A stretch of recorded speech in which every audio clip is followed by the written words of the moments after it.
여러분 안녕하십니까, 정관영입니다.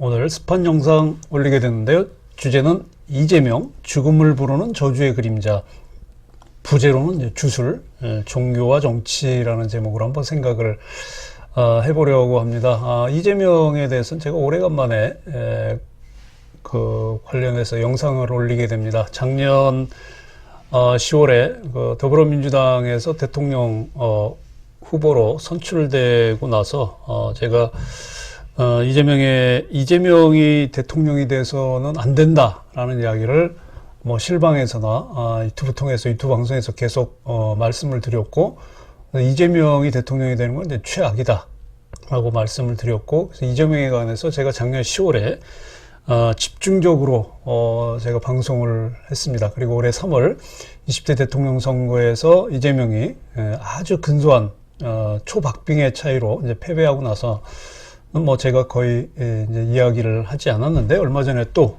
이재명 그 범죄 의혹 관련해서 관련자가 또 의문의 죽음을 했죠. 네 번째입니다.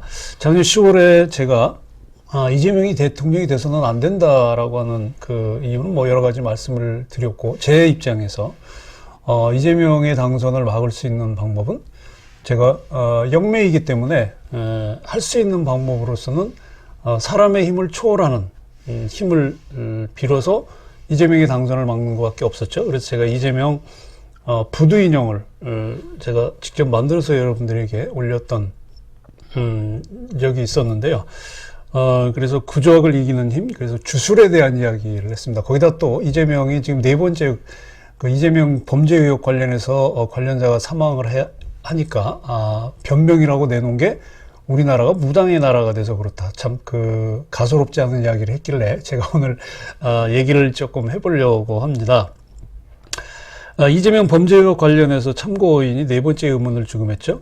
관련자는 이재명 본인보다는 이재명 부인 김혜경의 그 법인카드 유용 의혹과 관련해서 조사를 받고 있던 40대 참고인이 사망을 한 사건입니다. 얼마 전에. 근데 이재명 범죄 그를 살펴보면 지금 뭐 부인까지 다 포함하면 뭐 대장동 게이트, 뭐 변호사비 대나 뭐 법인카드 유용 뭐 등등해서 지금 이제 또 백현동도 있고요. 그래서 이재명 범죄 의혹 관련해서 작년부터 그 조사를 받던 참고인 중에서 가장 먼저 이제 의문의 죽음으로 발견된 분이 이제 2021년 12월 10일에 유한기 전 성남도시개발공사 이제 개발사업본부장이 죽음으로 발견됐죠.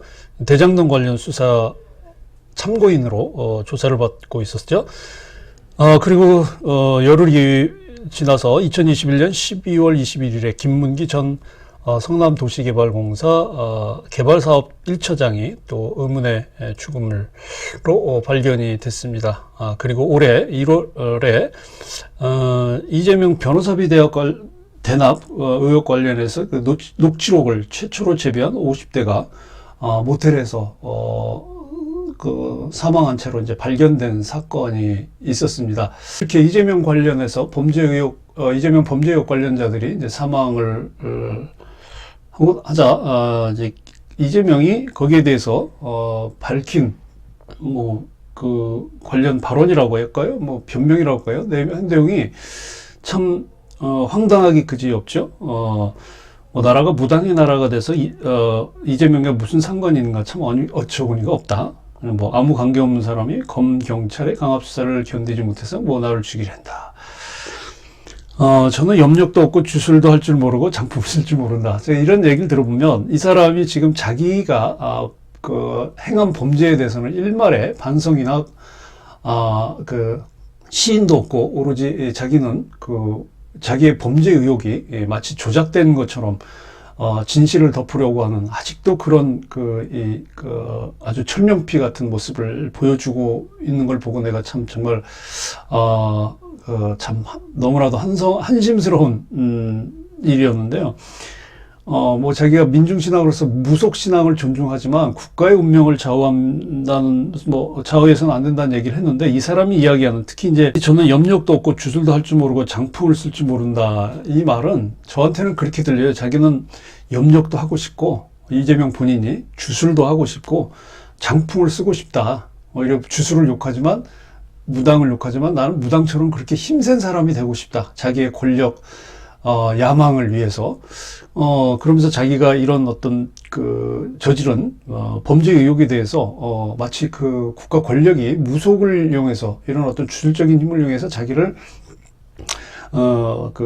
모함에 몰아넣는다라는 그런 참 어처구니 없는 일을 하는 것 같아요. 근데 이재명의, 아까 제가 제목에도 넣었지만은, 이재명의 가문을 여러분들 한번 보시면, 그 신문에 검색해 보시면, 그 할아버지, 아버지 때부터 온 집안 가족들이 보면, 그렇게, 건전한 가정은 아니에요. 그 조카들도 마찬가지예요. 조카 하나는, 뭐, 이재명 본인은, 데이트 폭력이라고 했지만, 자기가 사귀던 여성을, 무참하게 살해한, 그 조카도 있잖아요. 뭐, 두 아들들, 그 도박 의혹 관련해가지고. 그래서 이 집안이, 누나도 그렇고, 제가 그래서 이 집안은 저주를 부르는 그런 혈통의 가문이 아닌가 싶을 정도로, 이재명 본인을 둘러싸고 있는 가족과, 그리고 이재명 본인과 관련된 사람은, 특히 비리 의혹과 관련돼서 이렇게 한 명도 아니고 네 명씩이나 의문의 자살을 한다는 걸 이재명 본인이 죽음을 부르는 어떤 힘이 있다라는 거예요. 본인은 염력도 없고 주술도 할 줄 모르지만 죽음을 부르는 힘이 있다고. 뭐예요? 저승사자죠. 본인은 무속이 나라에 관여를 하면 안 된다고 하는데, 사실 우리나라에서는 굉장히 오랫동안 이 무교가 특히 뭐 종교도 마찬가지죠. 다른 기독교나 불교, 천주교 할 거 없이 뭐 선거 때만 되면 뭐 종교 단체들이 선거에도 개입을 하고, 지금도 마찬가지입니다. 정치 개입을 하죠. 종교 분리가 되어 있지만 사실상 종교가 정치에 계속 개입을 합니다. 지난 문재인 정부 때도 문재인 전 대통령이 그 가톨릭 신자였기 때문에 천주교에서 굉장히 음으로 양으로 국정에 개입을 하고 정치에 개입을 했습니다. 그런데 무교는 정치에 개입을 하면 안 된다? 뭐 그런 법칙은 어디 있죠? 똑같은 다 종교인데. 자료를 보니까 이재명 대통령 당선을 기원하는 굿도, 지지단체에서 했어요. 2021년 12월 31일 대구 팔공산에서. 이제 이런 기록도 있고, 본인이 당연히 알겠죠. 뭐 여기에 보니까 굉장히 많은, 이 비용을 들인 것 같고, 그리고 뭐 전통 민속종교협의회 연합회 주관해서 했다고 그래요. 그래서 자기네 홈페이지에 이 사진을 올렸고, 문재인 마찬가지죠. 문재인 때도, 18대 때는 문재인 대통령 당선 기원 구슬, 문재인 당시에 그 시민 캠프였던 그 범종교예술 네트워크에서 2012년 12월 17일에, 11월 17일에 이 구술했어요. 문재인 대통령 당선 이 사진이 그 문재인 시민 캠프, 블로그에 올라와 있고, 그리고 사람이 먼저다. 문재인 블로그에도 이 사진이 올라와 있어요. 그리고 19대 때는 2017년이죠. 문재인 당시 대통령 후보가 직접 이 김모라고 하는 무당에게 무속인 위원장으로 선거운동에 공식 임명을 했던 기록이 있어요. 저는 이 민주당이 2017년에 그 대통령으로 이제 문재인이 당선이 됐지만 5년 만에 정권을 빼앗기고 이렇게 정치 도의상 이런 어떤 폐륜 정당으로 가게 된 거는 일종의 업보다, 그 업보는 2014년에 있었던 세월호 그 사고에서 희생당한 304명의 학생부터 시작해서 성인들까지 304명의 그 억울한 그 희생 영령들을 사실 팔고 대통령이 됐잖아요. 민주당이 집권을 한 거예요. 세월호를 팔고 대통령이 됐고, 세월호 그 참사에 대한 진상을 밝힌다고 해놓고는 대통령이 되고 집권을 해서는 세월호 문제는 지금까지도 진실이 밝혀지지 않은 거죠. 결국 세월호 영혼들, 억울하게 죽은 혼백들을 팔아서 권력을 잡고, 이후에는 오히려 세월호 혼백들을 욕되게 한 거죠. 왜?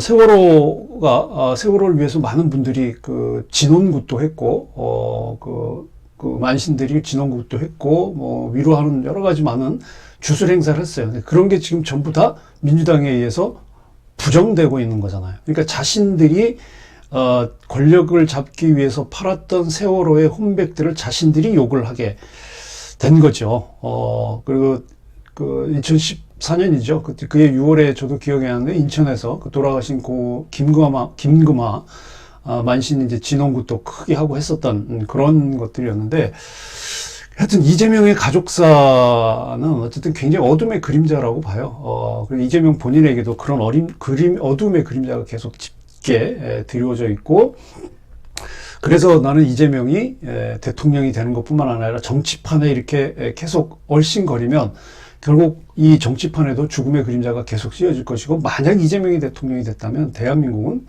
굉장히 큰 어둠의 그림자가 되쳤을 거다. 저는 그렇게 봅니다. 자, 그럼 특히 지난 20대 대선, 뭐 그 전 선거에도 가끔 그런 논란들이 나오게 했습니다만은, 이 무수를 정치적인 상대 당 또는 상대 후보의 비난의 대상으로 삼기 위해서 주술을 끌어들인 민주당.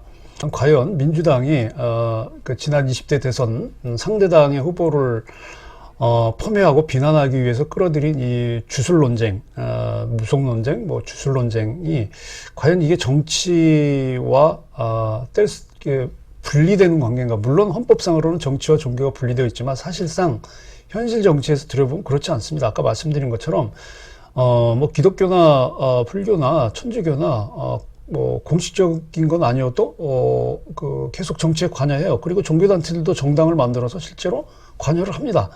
종교와 정치는 뗄래야 뗄 수 없는 관계예요.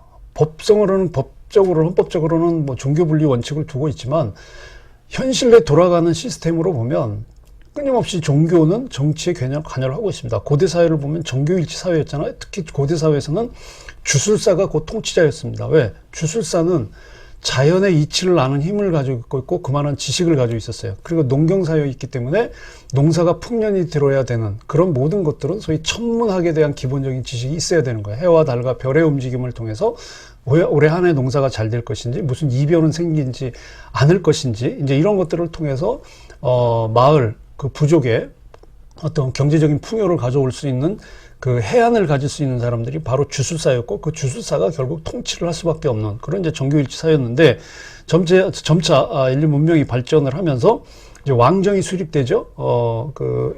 근데 근동이나 중동 지방 같은 경우 역사를 보면 대략 한 서기전 3000년, 3500년 전 경에 왕정이 수립이 됩니다. 그럼 왕정이 수립이 되면서 이제는 주술사가 직접 통치를 하는 게 아니라 왕의 통치를 도와주는 하나의 역할을 맡습니다. 그래서 주술사가 일종의 점사를 담당해서 자기가 전본 내용을 왕에게 전환을 했어요. 이게 이제 예언가라든지 점술가라고 하는 사람들인 거죠. 우리 이제 동양을 보면 지금의 중국 땅인 중원에서도 상나라 때 거북점을 쳤습니다. 거북이 등을 불에 태워서 나타나는 모양을 보고 점을 쳤죠. 근데 이것이 이제 상나라가 망하고 주나라가 세워지면서 이제 주역 64개 주역점을 보게 됐고, 이후에 그 점을 보는 방식이 다양하게 발전을 하게 돼요. 그리고 지금 세계에서 가장 큰 이제 제도 종교라고 하는 이제 기독교, 가톨릭이나 개신교나 그리고 정교회 다 포함한 이 기독교에서 그 유일한 경전으로 보는 성경에 보면 이런 내용들이 나와요. 그 당시 이제 구약 시대 때 히브리에서 이스라엘에서 왕이 정치적인 위기를 맞을 때는 항상 주술을 사용했고, 그 주술을 보여줬던 사람이 예언자입니다. 그 마리조와 예언자지 점쟁이거든요. 그 사람들이 소위 이제 하느님께 기도를 통해서 또는 신비한 능력을 통해서 왕에게 올바른 정치를 하도록 계속 조언을 했어요. 그들에게는 이제 여호와, 자기들의 이제 민족신 여호와의 뜻에 따르라고 하는 조언이긴 했는데, 그러다가 위기를 당했을 때, 늘 그 도움을 구하는 것이 나오는데, 이제 구약의 사무엘상 28장에 보면요. 그 이스라엘의 초대 왕이 사울입니다. 이 사울을 왕으로 세웠던 사람이 이제 사무엘이라고 하는 이제 그 예언자인데요. 점쟁이죠. 사울이 죽기 전에 사울에게 불길한 예언을 해요. 당신이 계속 하나님의 뜻을 따르지 않으면 왕위를 뺏길 거다. 그 왕위를 이을 사람이 이제 다윗이라고 하는 걸 알려주죠. 그 다윗은 그 당시 이제 목동의 신분밖에 안 됐는데, 근데 이후로 이 사울이 이 권력의 욕심 때문에 뭐 제사를 잘 지내거나 하는 것들, 왕의 신분을 왕의 위치에서 해야 되는 일들을 굉장히 게을리해요. 그래서 실제로 위기를 닥칩니다. 그러자 그 위기를 극복하기 위해서 자기를 왕으로 세워준 사무엘, 이미 죽었어요. 근데 사무엘의 얘기를 듣고 싶어갖고 밤에 몰래 변장을 해서 마을에 있는 그 영매를 찾아갑니다. 그래서 그 영매에게 근데 그 당시에는 이제 이 사울이 이런 어떤 점수를 하는 걸 금지시켰거든요. 예언자만이 예언을 하게 했고 그 외에 모든 그 점술가들이 점수를 치라는 걸 이제 공식적으로는 금하게 했는데, 이 사람이 점술가를 찾아간 거예요. 영매를 찾아가서 죽은 사무엘의 혼을 불러달라고 해요. 그랬더니 영매가 거부하죠. 왜? 당신이 왕이고 그런 걸 금지시켰는데 왜 나한테 부탁을 하냐 그랬더니, 내가 다 책임질 테니 사무엘의 혼백을 불러달라. 그 영매가 그래서 죽은 사무엘의 혼백을 불러내요. 그랬더니 사무엘이 나타나죠. 사무엘이 왜 불렀냐 그래서 물어보니까 사울이 이제 이런저런 이야기를 해요. 내가 지금 이런 위기에 닥쳤고. 그때 이제 사무엘이 결국 좋은 얘기 안 해요. 당신이 왕의 위치에서 제대로 한 게 없기 때문에 결국 당신 왕위를 뺏을 거다. 그런 장면이 이제 이 사무엘 28장에 나옵니다. 그렇게 이야기를 하고 이제 그 사무엘의 혼백이 떠나게 되죠. 그리고 결국 사울은 나중에 이제 전쟁에서 죽음을 맞고 이제 다윗이 이스라엘의 2대 왕이 되는 이제 그런 역사적인 기록이 구약 성경 사무엘에 나타나 있습니다. 역사적인 기록이에요. 그래서 지금 현대 사회는 이제 특히 이제 유럽에서 그 근대로 넘어오면서 민주주의라는 정치 제도가 수립이 되면서 정치와 종교는 공식적으로 분리가 되죠. 그러나 그 이후로 종교는 계속 정치에 관여를 해오고 있습니다. 어떤 방식으로든지. 뭐 우리나라도 마찬가지죠. 주술이라고 하는 거는 종교의 가장 밑바탕이 되는 겁니다. 이 주술 위에 이제 논리적인 체계, 그러니까 이론 체계, 그러니까 신앙이죠. 뭐 신학이라든지 신앙, 그리고 제의 방식, 뭐 미사나 예배나 뭐 예불 같은, 그리고 여기에 이제 하나의 어떤 신앙 체계가 세워지면 종교가 되는 거거든요. 그러니까 종교의 밑바탕에는 항상 주술이 있는 거죠. 그리고 지금 정치인들도 선거 때만 되면, 뭐 당연히 자신이 그 선거에 나가서 당선이 될지 떨어질지 다 물어보잖아요. 이미 공식적인 건데 민주당에서 유나욱 마치 자신들은 안 그런 것처럼, 하는 그런 어떤 위선적인, 뭐 요즘 말로 하는 내로남불, 정치는, 근데 중요한 거는 이제 주술이라고 하는 것은 칼과 같은 겁니다. 칼. 어쨌든 종교, 주술, 그러니까 주술을 포함한 종교는 정치에 개입을 할 수밖에 없는데, 특히 이제 아주 원초적인 종교인 이 주술이 어떻게 정치에 관여하느냐에 따라 내용은 달라질 수 있습니다. 그러니까 마치 칼과 같은 거죠. 칼을 사람을 살해하거나 사람을 해치는 데 쓰면 흉기가 되지만, 이 칼을 음식을 만드는 데 쓰면 굉장히 중요한 생활 도구가 되는 거잖아요. 마찬가지입니다. 주술도 나라의 백성들을 위해서 그 인간의 뜻을 넘어서는 어떤 좀 더 큰 뜻을 알고자 하거나 아니면 새로운 어떤 기운을 얻기 위해서 이 주술을 또는 종교의 힘을 얻는다면은 종교가 더욱 발전할 수 있지만, 지금 뭐 얼마 전에 보니까 윤석열 대통령의 부인 김건희 씨와 관련 그 무속인 건진 법사가 이권에 개입했다는, 그래서 대통령실이 조사했다는, 이렇게 얘기하면 안 되는 거죠. 그러니까 도와주는 거는 도와주는 걸로 끝나야지, 대통령이 됐다고 해서 자기가 친분을 이용해서 이권을 개입하고 하는 것은 결국 또 그 사람이 무속인이기 때문에 욕을 먹게 되는 거죠. 도와주는 것은 도와주는 거예요. 그 사람이 정당한 뜻을 가지고 있고 대통령이 돼서 어떻게 하겠다고 하는 뜻이 올바르고 이것이 하늘의 뜻에 맞다면, 주술을 하는 사람들은 그것이 올바르게 이어지도록, 올바르게 실현될 수 있도록 도와주면 되는 겁니다. 종교인들도 마찬가지고. 그러니까 신부들이나 목사들이나 승려들이 그 올바른 뜻을 가진 대통령 후보나 정치인이라고 하면 얼마든지 기도를 해주잖아요.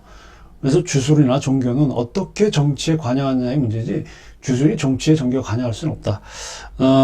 그리고 구약에 보면은, 성경에 보면 또 신약에 아주 역사적인 인물이긴 한데요. 그 예수라는 인물이, 저는 그 기독교 신앙의 그 교조가 아니고, 신앙의 대상이 아니라 한 성현, 그러니까 맹자나 공자, 육아의 맹자나 공자 또는, 도가의 노자나 장자 그 이상의 아주 뛰어난, 성각자로 보고 있거든요. 그리고 굉장히 뛰어난 정치인으로 저는 예수를 바라봅니다.